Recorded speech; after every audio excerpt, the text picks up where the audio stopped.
رمضان أمان وصفاء رمضان سلوك وعطاء أهلا بقدومك أعوذ بالله من الشيطان الرجيم بسم الله الرحمن الرحيم الحمد لله رب العالمين وأفضل الصلاة وأتم التسليم على سيدنا محمد خاتم الأنبياء والمرسلين.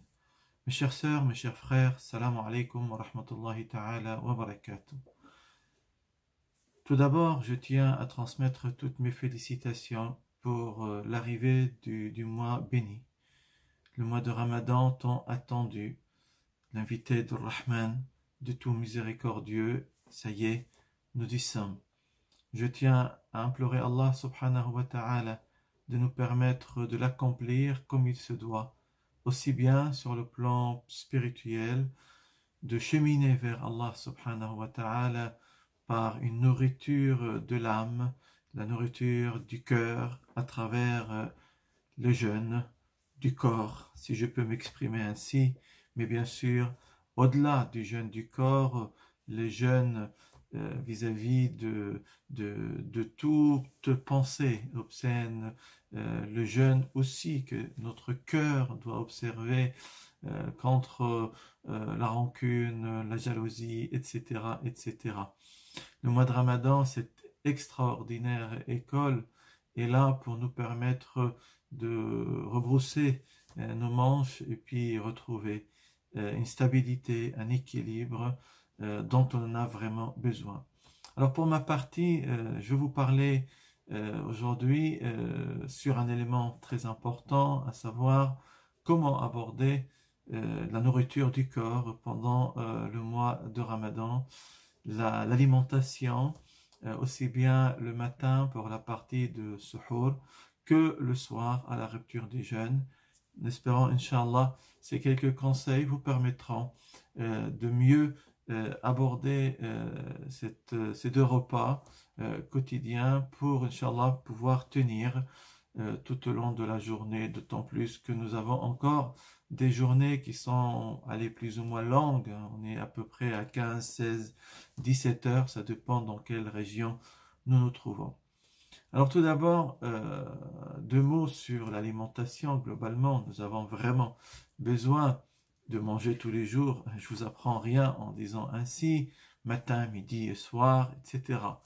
Mais également, nous avons besoin de temps en temps de reposer notre type digestif qui nous permet justement d'assimiler cette alimentation que nous donnons à notre corps, parce que notre type digestif, tant qu'on mange, il va travailler, et bien entendu, ainsi que bien d'autres organes. Et puis il se trouve que le Créateur, Allah subhanahu wa ta'ala, est quoi de mieux que lui? Ala ya'lamu man khalaq wa huwa al-latif al-khabir. Ne sait-il pas qu'est-ce qu'il a créé ou qui il a créé? Allah subhanahu wa ta'ala nous dit dans le Saint-Coran, autrement dit, les conseils, les recommandations que nous trouvons aussi bien dans le Saint-Coran que à travers la tradition prophétique vont dans le sens du bien-être physique, psychique, global de notre état de santé. Et donc Allah subhanahu wa ta'ala, par exemple, pour commencer avec le verset, et il y a plusieurs passages coraniques qui abordent la question de la nourriture en disant Ya ayyuhan nasu kulu mimma razaqnakum halalan tayyiba. Aux gens, Allah subhanahu wa ta'ala, il nous dit mangez de ce qu'on vous a permis d'avoir, de ce qu'on a placé dans un autre verset, kulu mimma fil ardi halalan tayyiban, de ce qu'on a pu faire pousser de la terre, halal, licite, et tayyiba, on va dire bon, pour faire simple. Halal, tout le monde sait ce que c'est le licite. Le bon, alors certes bon pour les papilles gustatives, n'est-ce pas, pour avoir un plaisir à travers l'acte alimentaire, mais aussi bon pour notre état de santé. Voilà ce que je voulais vous dire à travers ce verset-là, pour que nous puissions, dans notre recherche, dans nos choix alimentaires, intégrer, certes, c'est tout à fait normal, le côté hédonique, le côté plaisir gustatif, mais également et surtout le côté santé pour préserver un fonctionnement optimal de notre organisme le plus longtemps possible. Et si le jeûne existe, et Dieu l'a décrété, pas que pour nous, hein, et il le dit dans Surat Al-Baqarah, aux gens, on vous a prescrit le jeûne du mois de Ramadan comme on l'a prescrit à bien d'autres peuples avant vous, peut-être vous atteindriez la piété. Donc, les musulmans ne sont pas les premiers à jeûner sur terre. Toutes les religions monothéistes ont reçu de la part de Dieu une, on va dire, recommandation, un commandement de reposer notre corps, notre tube digestif, mais aussi à travers cela un cheminement spirituel vers Dieu pour associer toujours, voyez-vous, l'équilibre extraordinaire entre une nourriture de l'âme qui doit être en même temps que la nourriture du corps. Et j'ai envie de dire, plus on repose les corps pendant un certain temps, il y a la nourriture spirituelle qui va s'élever. Il y a en parallèle une élévation spirituelle, j'allais dire, qui s'accompagne, qui accompagne cet état de jeûne pour la nourriture du corps. Alors comment faire pour qu'Inch'Allah tout marche comme il faut? Nous avons de nos jours des journées longues, des nuits plutôt courtes. As-suhour, ce repas matinal est baraka, comme il le décrit le prophète Mohammed sallallahu alayhi wa sallam. C'est une bénédiction.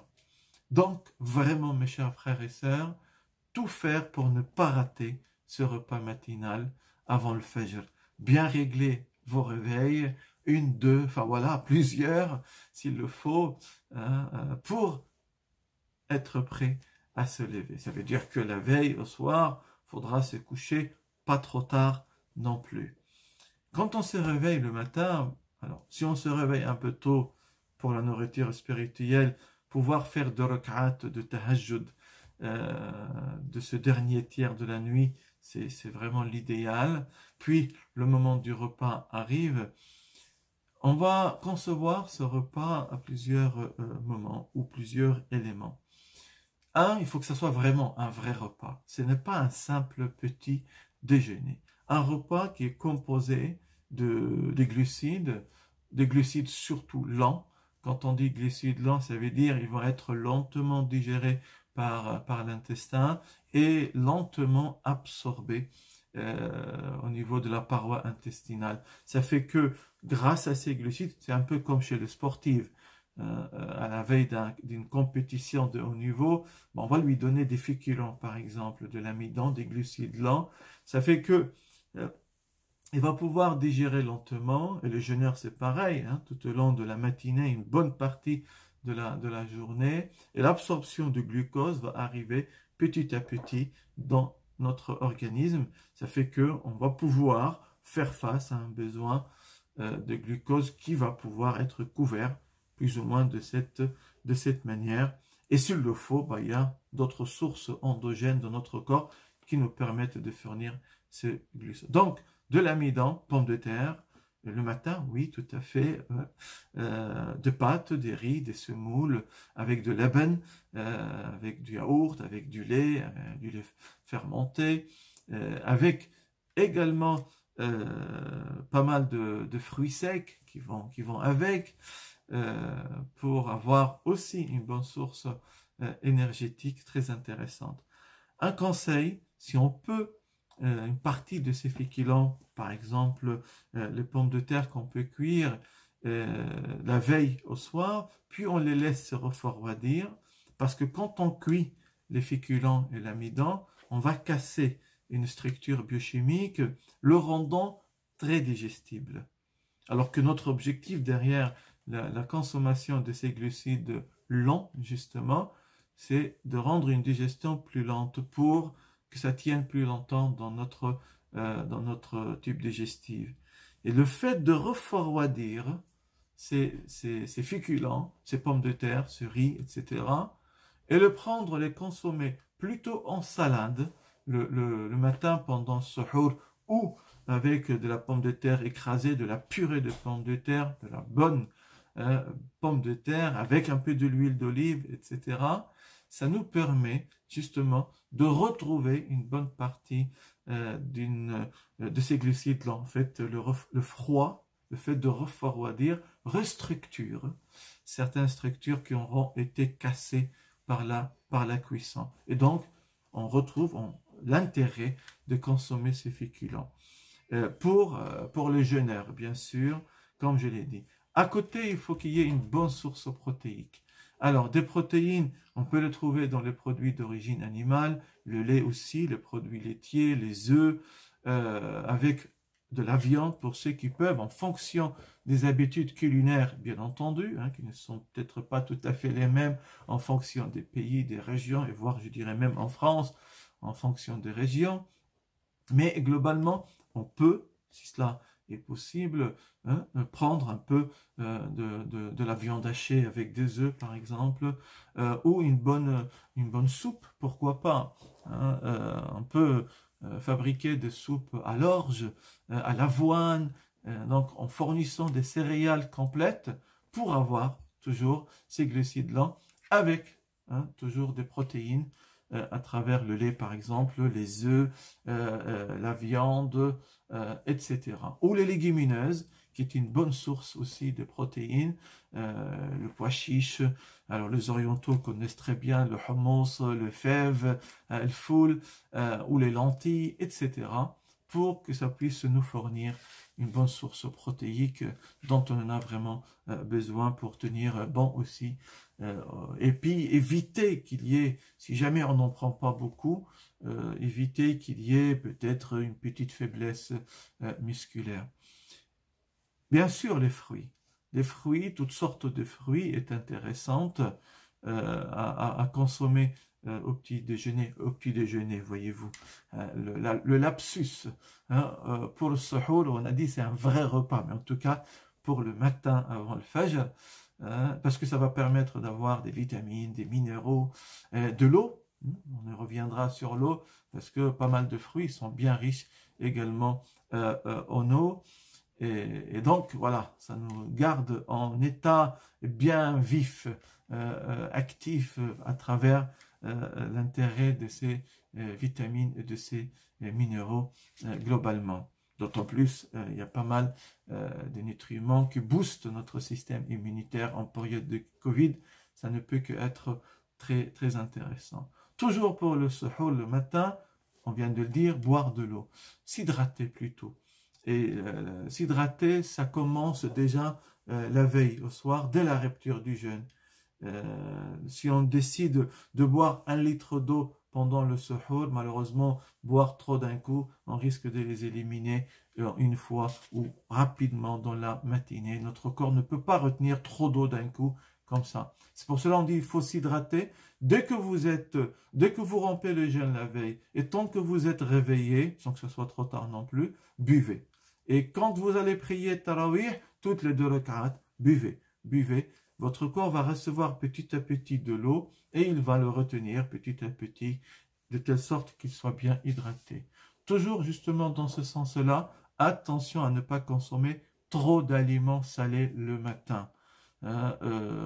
Terrible un suhour avec des chips par exemple, ou avec des morceaux de pizza trop salés, ou de saumon trop salé, ou bien d'autres aliments trop salés parce que ça va vous donner trop soif durant la journée. Donc faites attention sur ces éléments, sur ces aliments.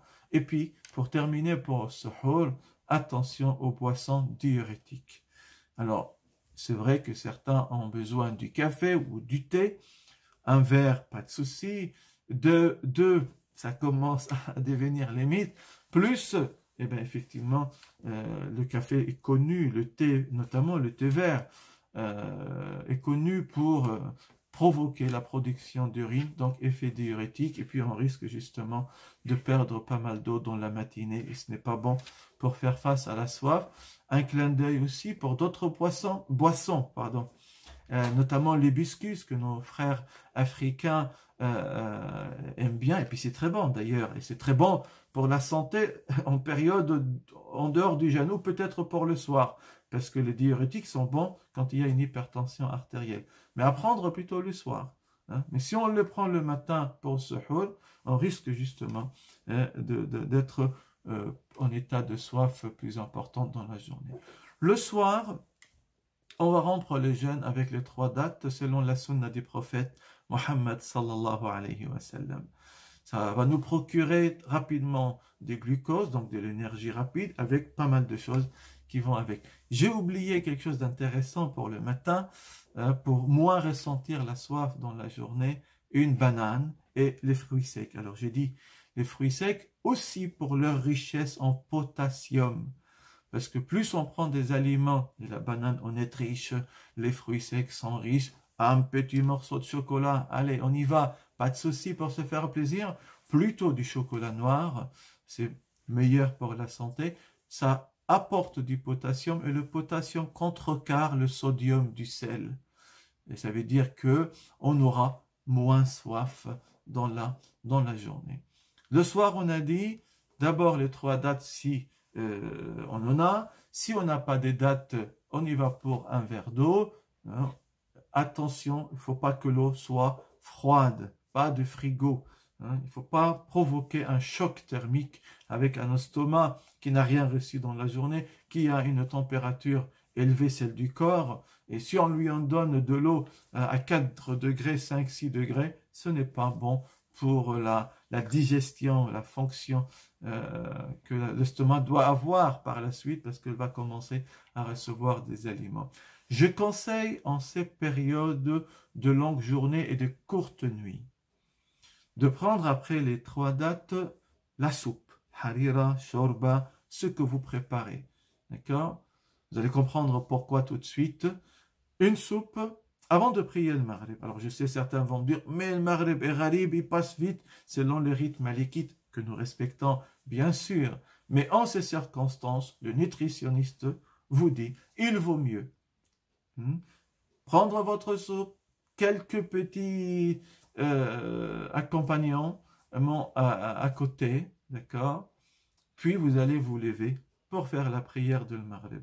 Pendant 5-10 minutes, la soupe se digère rapidement, facilement, d'accord? Avec les petites choses que vous aurez mangées avec. Ça va en quelque sorte vider un petit peu l'estomac par la prière. Vous accomplissez votre prière, vous revenez et vous prenez votre plat principal, votre salade, ce que vous avez préparé sans exagération, sans excès, sans gaspillage. Tout ça est très important. D'accord? Puis, une fois que vous aurez fini, vous ne terminez pas par le dessert.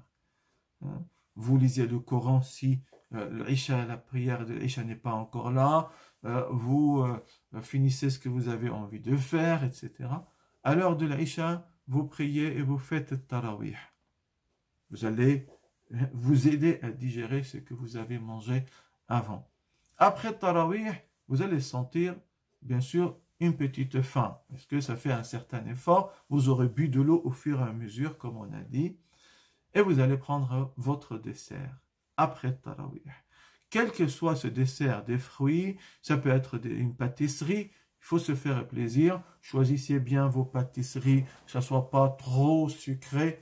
Je ne veux pas vous donner des exemples pour ne pas frustrer certains, mais vous voyez de quoi et à quoi je pense. Certains qui sont trop sucrés. Alors il y a quoi peut-être les faire avec un peu moins de sucre ou le faire plutôt avec du bon miel pour avoir toujours ce goût mielé sucré. D'accord? En tout cas, on peut se faire plaisir avec maintenant votre boisson chaude de votre choix après la prière. Et puis vous allez ensuite terminer, soit avec une lecture de Coran, vous allez vous coucher. Le fait de programmer ça comme ça en plusieurs fois vous permettra de couvrir vos besoins. Et surtout, en cette saison, ces journées longues et les nuits courtes, ne pas retarder le plat principal après Tarawih. C'est un conseil. Après, en fonction de vos habitudes, vous faites voilà ce que vous avez envie. Pourquoi ne pas retarder le plat principal pour minuit ou peut-être plus en fonction de la prière de Tarawih, à quelle heure se termine? Parce que vous allez dormir tard, vous allez mal digérer. Si vous vous couchez après un repas copieux, surtout s'il y a des produits d'origine animale, un peu de gras, etc., ça se digère très lentement, mal la nuit pendant le sommeil. Vous allez vous lever le lendemain matin, 4 heures peut-être après, pour votre suhoor. Vous n'avez pas encore bien digéré, la mauvaise haleine, la mêle. On n'est pas bien. On n'est pas bien. Et puis surtout, on n'a pas envie de manger le lendemain matin, à 5 heures du matin, d'accord? Parce que l'estomac est encore plein. Voyez-vous, donc, ça ne sera pas pareil quand le mois de Ramadan arrivera pendant l'hiver, Inch'Allah. On peut se permettre, effectivement, quand les nuits sont longues, de prendre notre plat principal de foutour après la prière de Tarawih, parce qu'on a encore le temps de bien digérer, de dormir, etc., etc. Voilà, mes chers frères, quelques conseils rapides par rapport au côté nutritionnel pendant le mois de Ramadan. Ça va de soi, bien dormir. Si vous voulez faire une activité physique, faites-la 1 heure avant la rupture du jeûne. Ne la faites pas dans la matinée parce que vous allez perdre de l'énergie. Vous allez peut-être perdre aussi de l'eau par la transpiration et ce n'est pas facile pour la suite de la journée. Voilà. J'espère que, Inch'Allah, le message est clair. Si vous avez des questions, n'hésitez pas à me contacter par l'intermédiaire de votre mosquée ou par l'intermédiaire, voire directement, si vous avez mes coordonnées, sans problème.